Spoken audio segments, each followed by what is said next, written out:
We've been doing this, I know. Whittle. Whittle. Ang whittle mga sombreros ay verb. Ito yung paggamit natin ng magagandang salita, mga flattery mga sombreros.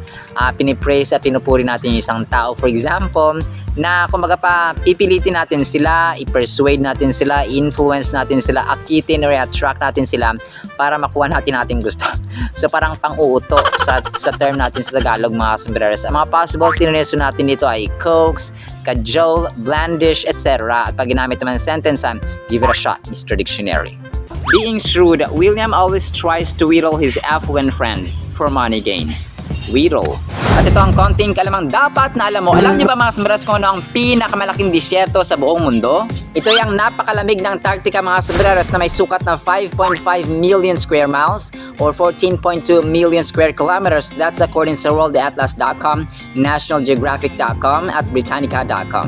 Sa mga nagtatanong kung bakit disyerto ang ibang parte ng Antarctica mga sombreros, ito ay dahil madalang, sobrang dalang na umulan mga sombreros.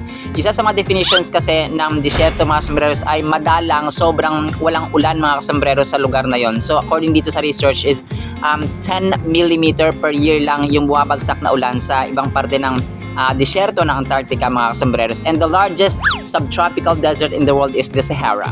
At yan ang konting kalamang dapat na alam mo. Mula rito sa Davao del Norte, ito po ang yung hamak na lingkod ko, Sombrerong Dennis, na nagsasabing ang buhay ay mas lalo nagiging masaya, mas lalo nagiging puno ng faith, hope, and love pag si Lord Jesus Christ ang ating Panginoon, tagapagligtas at pag-asa. Muli po, maraming salamat mga Sombrero sa sumasama sa journey ng learning, ng wisdom, ng knowledge. See you sa next segment, Pastor Sen pa. Alam po.